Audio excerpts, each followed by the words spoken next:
Good morning. I'm Lynn Flynn, a member of the Nonpartisan League of Women Voters of Lexington, and I'll be serving as moderator for this forum for candidates for the state representative, District 77. This forum will be available later by going to the League website, which is lwvlexington.com. We have two candidates for this election. They are George Brown and Terry Cunningham. We're following the League of Women Voters policies and procedures for the forum. In order to give the candidates a fair chance to be heard, we've randomly drawn using random.org for the order of opening remarks and questions, and then there was a second drawing for the order of closing remarks. Each candidate will have 60 seconds to introduce themselves and 60 seconds to respond to each question. The questions have been created by the sponsor of the forum, and we have also taken specific questions from the public. Finally, we'll give each candidate 60 seconds for closing remarks. We'll use the second drawing for the order of closing comments. We will begin with opening comments. The candidates will go in the order of the first drawing. Mr. Cunningham will go first, followed by Mr. Brown. Mr. Cunningham, please go ahead with your opening remarks. You have 60 seconds.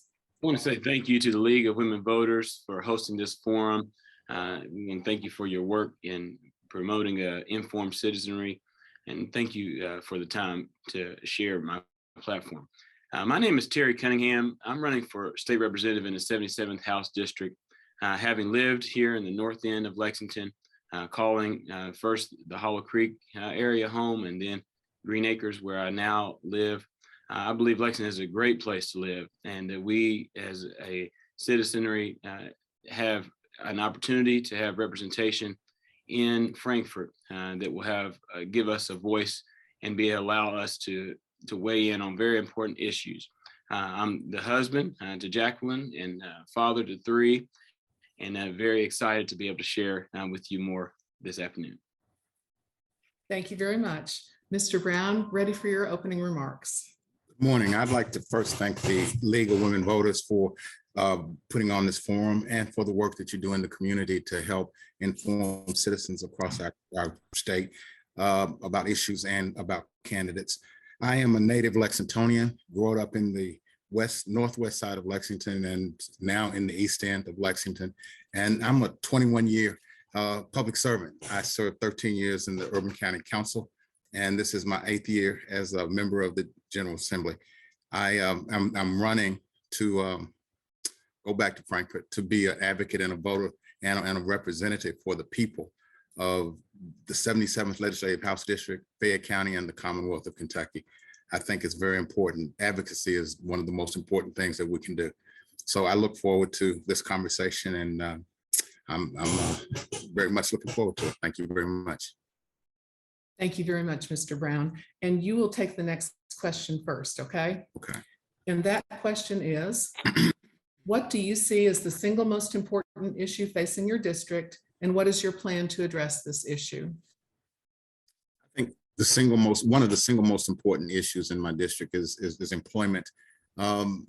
We have to work at getting more people employed, more people onto the tax rolls, and more people into substantive positive employment so that they can take care of themselves and their families. I will be pushing to look at coming up with incentives for companies to relocate in Lexington, Fayette County, and opportunities for people to be employed. I think that's one of the critical things. If people can take care of themselves and take care of their families, they have skin in the game, and it makes a difference in how they move forward and how they feel about their community. Thank you. Thank you very much. Mr. Cunningham? Yes, I believe education, strengthening our education system is chief importance. I served on a school-based decision-making council for my daughter's school. Both of them attend a local magnet public school. And I've seen firsthand what differences can be made at a legislative level in order to improve the lives of our students and therefore and promote the quality of life in our community. Thank you. Thank you so much. And you'll be taking the next question first, please. And the question is, education is a long-term investment, but vital for the future of our state. Tell us what your priorities are for education funding. Yes, education, as I just mentioned, is, I think I agree with that statement wholeheartedly. My approach to funding is to allow the dollars that we allocate for constitutionally mandated the education of our students to follow those students. I believe that the system, that if it's serving the students well, should be supported and propped up. However, in those instances where the system is not promoting the best welfare of the students, I think that the opportunities for the parents to choose to take alternative means should be properly explored. Thank you. Thank you. Mr. Brown? I believe that per the Constitution of the Commonwealth of Kentucky, we're required to provide a common education for all our citizens, and that is the public education. I'm a product of private education. For the first 8 years of my education, from the 9th grade to the 12th grade, I was in public education here in Fayette County. And it is important to understand that there are only so many dollars. And the responsibility that we have for the citizens of the Commonwealth is to provide a common education for all of our students. And if a parent wants a private education, they simply can pay for it. But there's not enough money for there to be vouchers and charters, or vouchers and private schools to get public money. So I am for 100% public education. Thank you, Mr. Brown. And you'll take this next question first, please. And this is quite a change of pace. How do you see Kentucky moving forward to address climate change? That's a tough one. That's a tough one for not just the Commonwealth of Kentucky, but the United States of America. I think that on the national level, the federal government is pushing us toward reducing our use of fossil fuels and the things that affect the environment and the climate.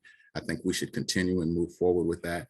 That's a serious change for myself and others to talk about going to something different than combustion or fossil fuels to fuel our heat and our gas and our running of our vehicles. So we're going to have to change. Change is necessary and it's coming. So we see what's happening with climate change, with the flooding, with the hurricanes, with the tornadoes, and Kentucky has experienced the tornadoes and the flooding. So I don't know what we need to continue to get in terms of a message. I think we got to get that out in terms of legislation to address that for future generations. Thank you. Thank you. Mr. Cunningham? Yes, I see the value of regulations that have served the common good of our country, but in our Commonwealth, for instance, the emissions regulations have helped to clean up the airways and the waterways. My only apprehension is that we must be very thoughtful about how we approach the addressing climate change, and that we are sensitive to where this could have economic impact, where the places that depend on these fuel sources, we need to make sure that we're not going to upend them and leave them without ways to provide for the local economies. Thank you. Okay, thank you very much. And you'll take the next question first. And we have another change of pace, and I'll warn you that this is a long question. With the recent pandemic, government was called upon to institute mask mandates and business closures to halt the overwhelming of our healthcare system. The legislature has limited the governor's ability to respond to a public health crisis. Do you think the legislature has mechanisms in place to address a future pandemic quickly? And if so, please comment on them. Yes, the legislature's response to the pandemic, I believe, was an act of the majority, the will of the people in our Commonwealth. Now, for future emergencies that would arise, I think that we need to make sure that the balance of power is being properly supported, where our legislatures is not going to maintain control, but not able to come into session without our governor calling them into session.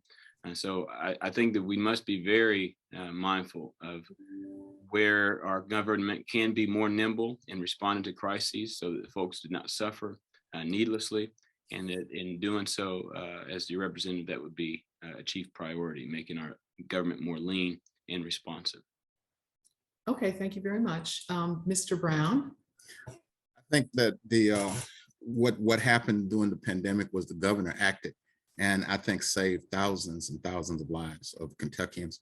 And I think it was the wise thing to do that he did. I think that the legislature has overstepped its bounds in taking away the governor's executive powers and moving to strengthen and enforce the legislature. We're going to have future events and future things that are going to happen, but I think the governor stepped up and did the things that he was supposed to do as the chief executive of our state. His responsibility is to take care of and care for all of our citizens. And I think that's what he did. And I think that the legislature stepping in and taking away his executive power was not prudent. And it was not something that made sense for the people of the Commonwealth. And I think that the governor's approval rating indicates that the people of the Commonwealth appreciate and thank the governor for his work. Thank you very much. Thank you, Mr. Brown. And you will take our next question first, please. And that question is, Kentucky consistently ranks among the highest states in the nation for poverty. How do you propose that Kentucky should address this challenge, which is so long lasting? I think that Kentucky has to do a better job of educating our youth and providing opportunities for them to remain in our state, to be contributing members of our society. I think that Kentucky in general and Lexington specifically are great places for people to live, work, and to play. And I think that we need to sell ourselves better. I've always said that Kentucky is in the middle of the United States, of the Eastern United States. We're halfway between Canada and Florida, and between the Atlantic Ocean and the Mississippi. And I think we have not always done the best job of leveraging our assets to get the most from our location in our state. So I would hope that we would do a better job of providing opportunity for all of our people. Thank you. Thank you. Mr. Cunningham? Yes, I want to draw on my experience having grown up in a rural county in northeastern Kentucky, Mason County, Maysville. And one of the things that I think our state legislature is doing, and we need to continue to improve on, is laying the foundation so that the infrastructure for businesses to be able to relocate or locate here in the Commonwealth is there. For instance, broadband and strengthening the access for our citizens, like Representative Brown just shared about the educating our citizenry, I think is chief among allowing our folks to be lifted out of poverty. And that would be my approach to taking that challenge on should I be elected to the legislature. Thank you. And here is your next question. What should voters know about you that they could not get from your website or social media, and that makes you the best candidate for this position?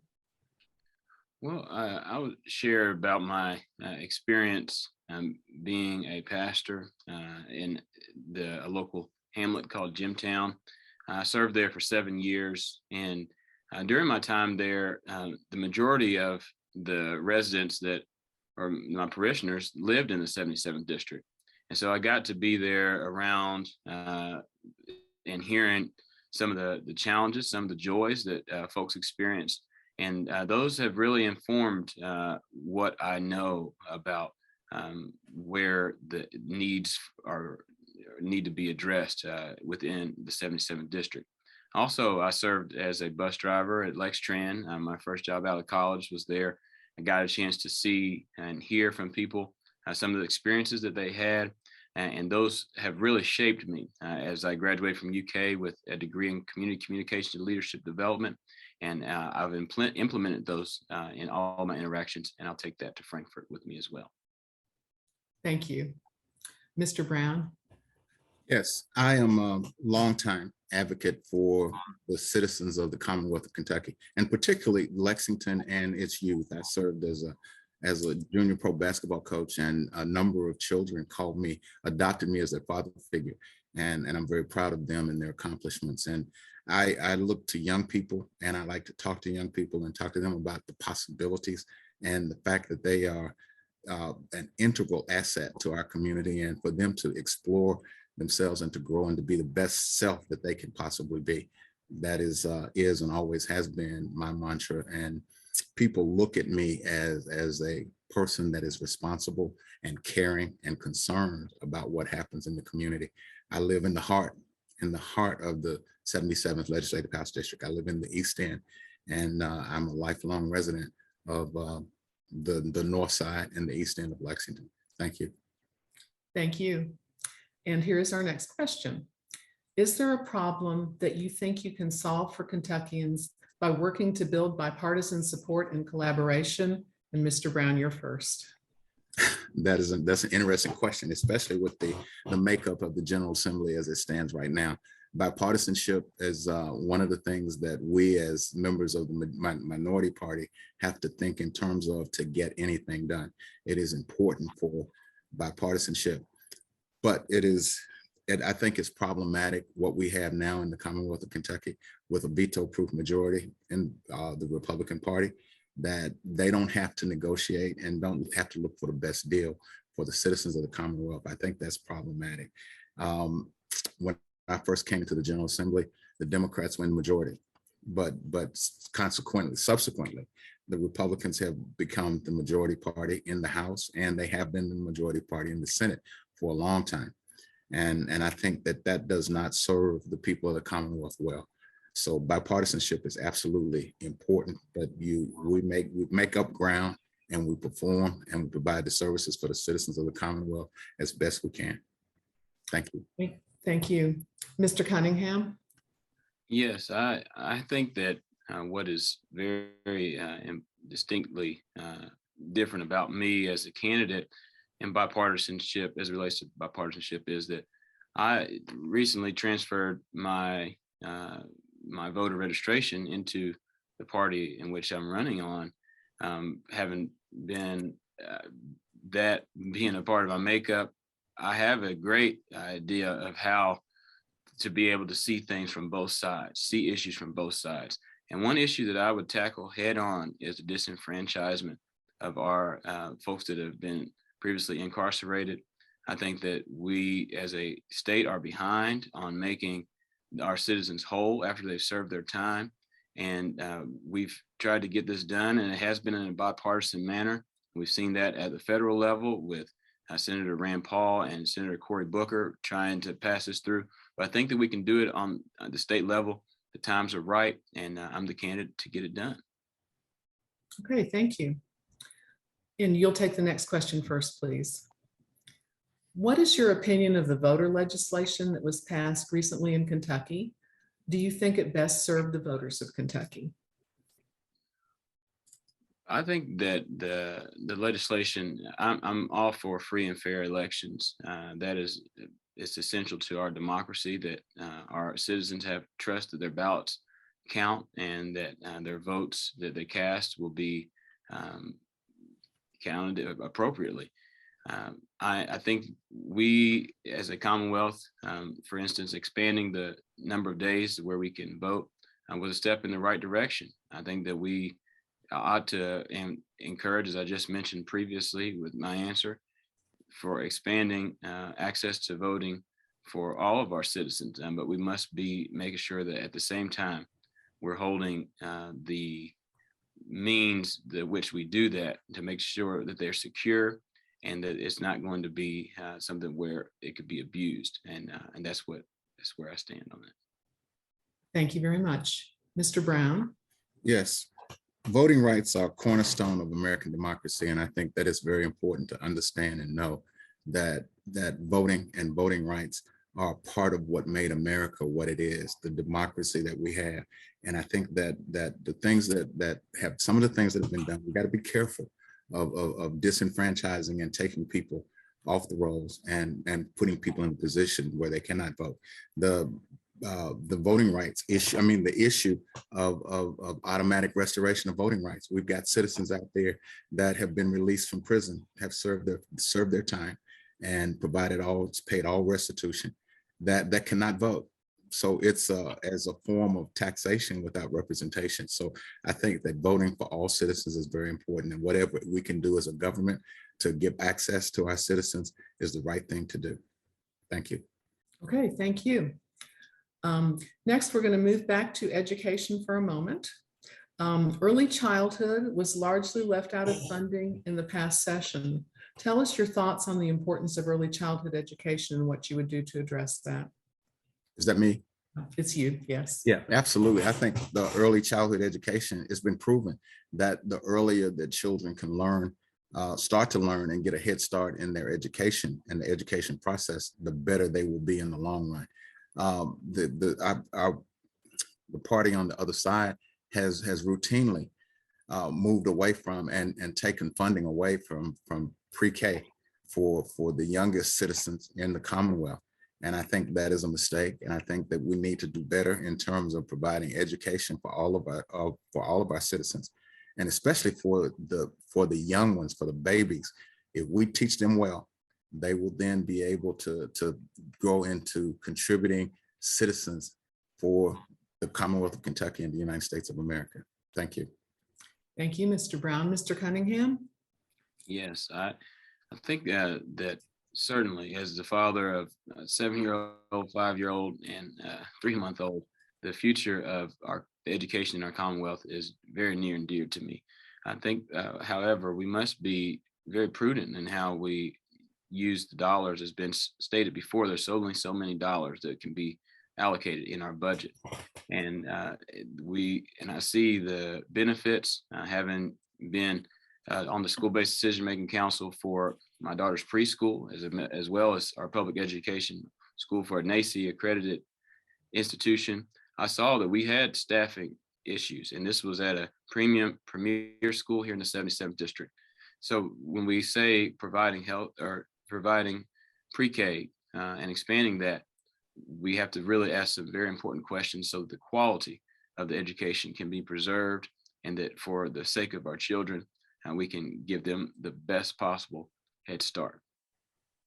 Thank you, Mr. Cunningham. And you'll take this next question first, please. And we're going to shift gears again and move to the justice system. What do you consider the greatest challenges to the justice system, and how would you like to correct them?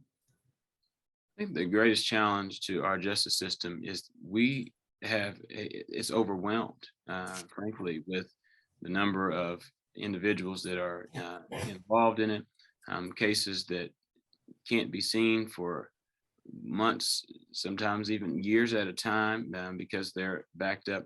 I think the solution for those things are to be able to find ways to address criminal allegations in a way that we can streamline the process, whether that's increasing the individual numbers of people that are going to be employed within that system, and being able to provide proper support for those who are part of that system. And that's exactly what I would do as your legislature. Thank you very much. And Mr. Brown? I think we have a problem, not just in the Commonwealth of Kentucky, but in the United States of America. The problem is so big that we cannot simply lock away or incarcerate away all of our problems. Societal ills and problems that we have in our communities, they are economic, they're mental health, they're financial, all the things that occur that cause people to do what they do, substance abuse, substance dependence. We have a lot of things to work on, but locking people up is not the way to go. I think that we have to think in terms of putting people to work and giving people a reason to be contributing members of society. And while we're doing what we're doing, we're putting people in a place and a space where they have no alternative. And when we have desperate people, they will do desperate things. So I would like for us to look at differently how we deal with criminal elements in our society. Thank you. Thank you for your answer. And you will take our next question first. And this question, again, we're switching gears. What changes would you like to make to the current healthcare system, which doesn't seem to be working equally for all of us? I think it's an ongoing situation. It's an ongoing thing that we're trying to do. One of the things is the amount of funds that we have, the funds that are in play. Everything boils down to money. Do we have enough money to provide the kind of care that we would like to do or like to provide for our citizens? I think that the Affordable Care Act is a giant step in the right direction. But what we have to do is figure out or be concerned about the health of all of our citizens. And what we need to do with that is what we have now is what we have, and we need to look at other ways and other ideas. And there's citizens out there that have great ideas about what we can do to improve our healthcare system. Thank you. Thank you. Mr. Cunningham? Absolutely. I think that one of the major challenges to our healthcare system is having the number of adequate staffing within the medical facilities. We had in the last session a bill that passed to be able to address those issues as relates to nurses in particular. And I think that we as a legislature can be able to find ways that, again, streamlining the process for people. We want quality, to be sure, and qualified individuals serving in our medical facilities. But we have a great challenge ahead as individuals are aging out, the retirements, things that are coming up down the pike, and our legislature has an opportunity to prepare accordingly in advance. And I think that that's what we should continue to do. Okay, thank you. And thank you both for your answers to all those very diverse questions. Really appreciate the thought that you put into those responses. We'll now turn to the closing remarks. The candidates drew a second time for the order of closing remarks, and each will have 60 seconds for their closing remarks. They'll go in this randomized order: Mr. Brown first, followed by Mr. Cunningham. So Mr. Brown, would you like to go ahead, please? Thank you very much to the League of Women Voters again for providing this forum and this opportunity for citizens in the 77th Legislative House District and in the Commonwealth of Kentucky to hear our ideas. First, I'd like to say that there are a couple of things that we're going to do, and I forgot to mention this, but the completion of Citation Boulevard between Newtown Pike and Russell Cave is in the transportation plan, and we push that forward. So we're looking at getting that done soon. I want to, everybody that knows me knows I love quotes. The first quote that exemplifies who I am and why I serve is this: is that 100 years from now will not matter the kind of house I lived in, the kind of clothes I wore, how much money was in my bank account. But the world may be different because I was important in the life of a child. And the second quote is by a lady named Tempest Williams, and it goes like this. It says, "The eyes of the future are looking back at us, and they are praying that we can see beyond our own future."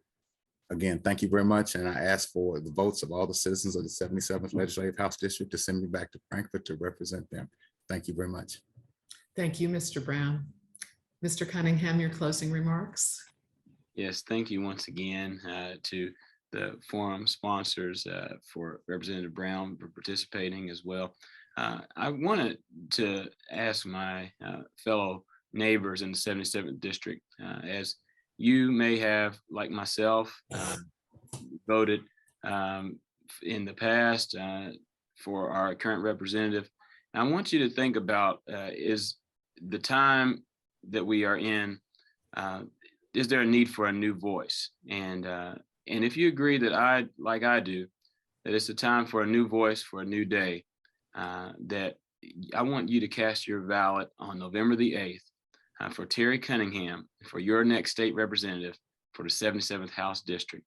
And I can't wait to see what ideas, creative solutions that we can come up with together, because I believe that we can do better if we do it together. Thank you so much. God bless you. Thank you, Mr. Cunningham. I'd like to thank both of the candidates for participating today. We really do appreciate your being here and your sharing your ideas. And this, when we did this in person, was where we asked for a round of applause. So think that you're getting a virtual round of applause, because I'm sure, hey, I like that, because I'm sure you are. If you're interested in league membership and would like to see the other forums as well, please check out our website at lwvlexington.com. Be sure to make a plan to vote. As indicated earlier, we have 3 days in Kentucky for early voting, the Thursday, Friday, and Saturday prior to Election Day, November 8th. In Lexington, early voting will be at the Senior Center from 8:30 to 4:30. Look for additional information from the candidates on vote411.org. And thank you for joining us.